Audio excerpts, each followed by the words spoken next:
Chapter 5. Advice from a Caterpillar. The caterpillar and Alice looked at each other for some time in silence.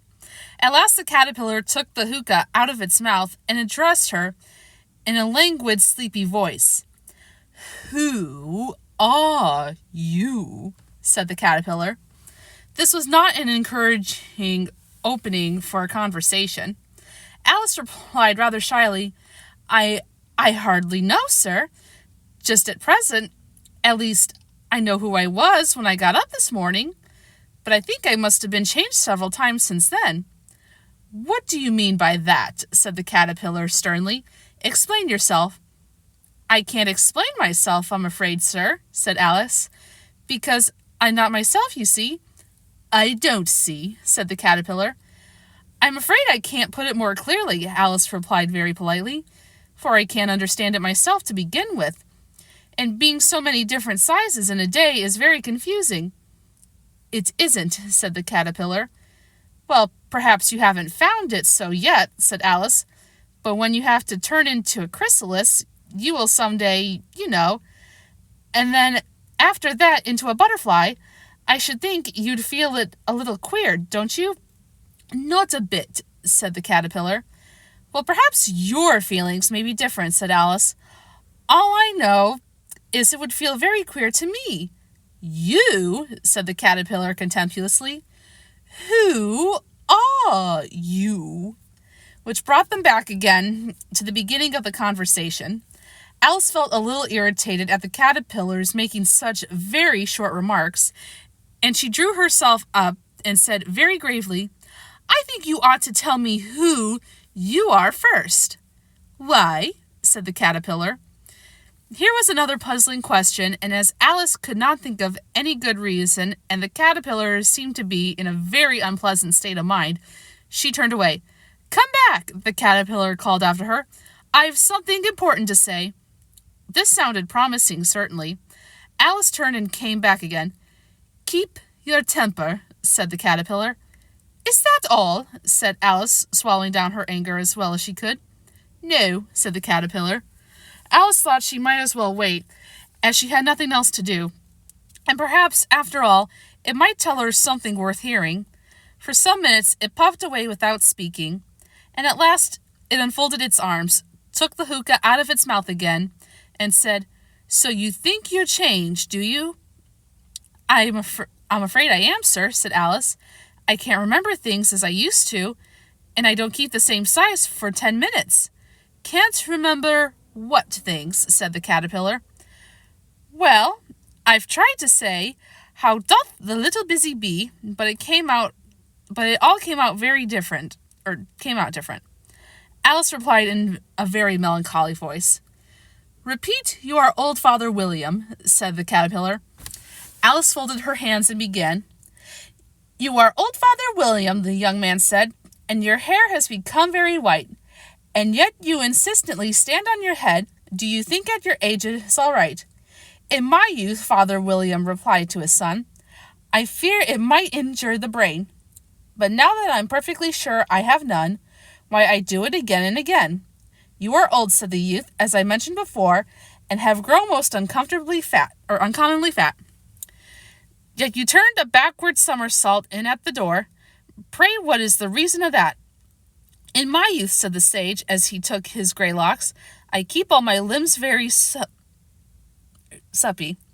By the use of this ointment, once 1 shilling the box, allow me to sell you a couple." "You are old," said the youth, "and your jaws are too weak for anything tougher than suet. Yet you finished the goose with the bones in the beak. Pray, how did you manage to do it?" "In my youth," said his father, "I took to the law and argued each case with my wife, and the muscular strength which gave to my jaw has lasted the rest of my life." "You are old," said the youth. "One would hardly suppose that your eye was as steady as ever. Yet you bounced an eel on the end of your nose. What made you so awfully clever?" "I have answered 3 questions, and that is enough," said his father. "Don't give yourself airs. Do you think I can listen all day to such stuff? Be off, or I'll kick you downstairs." "That is not said right," said the caterpillar. "Not quite right, I'm afraid, said Alice timidly. Some of the words have got altered. It is wrong from beginning to end, said the caterpillar decisively. And there was silence for some minutes. The caterpillar was the first to speak. What size do you want to be? It asked. Oh, I'm not particular as to size, Alice hastily replied. Only one doesn't like changing so often, you know. I don't know, said the caterpillar. Alice said nothing. She had never been so much contradicted in all her life before, and she had felt that she was losing her temper. Are you content now? Said the caterpillar. Well, I should like to be a little larger, sir, if you wouldn't mind, said Alice. 3 inches is such a wretched height to be. It is a very good height indeed, said the caterpillar angrily, rearing itself upright as it spoke. It was exactly 3 inches high. But I'm not used to it, pleaded poor Alice in a piteous tone. And she thought to herself, I wish the creatures wouldn't be so easily offended. You'll get used to it in time, said the caterpillar, and it put the hookah into its mouth and began smoking again. This time, Alice waited patiently until it chose to speak again. In a minute or two, the caterpillar took the hookah out of its mouth and yawned once or twice, and shook itself. Then it got down off the mushroom and crawled away into the grass, merely remarking as it went, One side will make you grow taller, and the other side will make you grow shorter. One side of what? The other side of what? Thought Alice to herself. Of the mushrooms, said the caterpillar, just as if she had asked it out loud. And in another moment, it was out of sight. Alice remained looking thoughtfully at the mushroom for a minute, trying to make out which of the 2 sides of it. And as it was perfectly round, she found this a very difficult question. However, at last, she stretched her arms round it as far as they would go, and broke off a bit of the edge with each hand. And now, which is which, she said to herself, and nibbled a little of the right-hand bit to try the effect. The next moment, she felt a violent blow underneath her chin. It had struck her foot. She was a good deal frightened by this very sudden change, but she felt that there was no time to be lost, as she was shrinking rapidly. So she set to work at once to eat some of the other bit. Her chin was pressed so closely against her foot that there was hardly room to open her mouth. But she did it at last, and managed to swallow a morsel of the left-hand bit.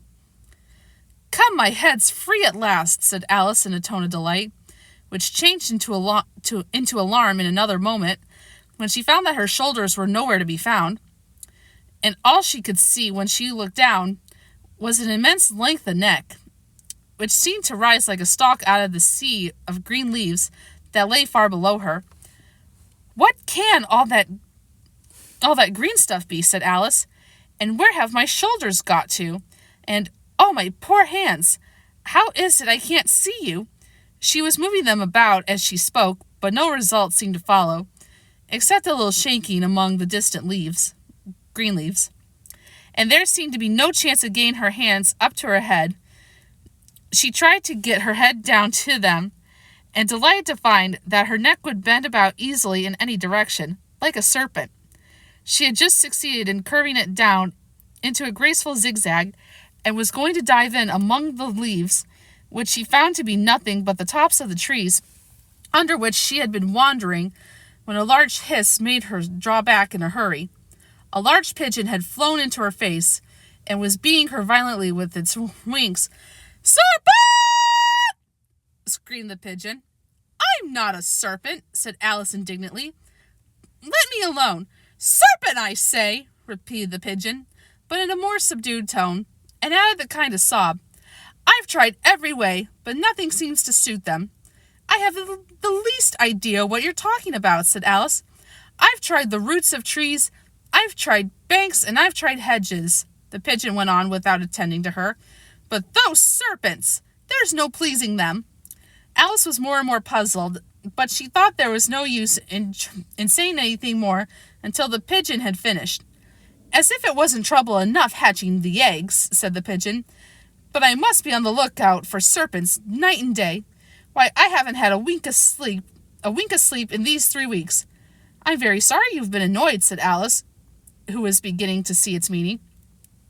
And just as I'd taken the highest tree in the wood, continued the pigeon, raising its voice to a shriek, and just as I was thinking I should be free of them, at last they must needs come ringling down from the sky. Oh, serpent! But I'm not a serpent, I tell you, said Alice. Well, what are you? Said the pigeon. I can see you're trying to invent something.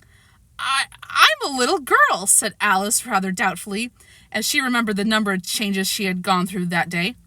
A likely story indeed, said the pigeon in a tone of deepest contempt.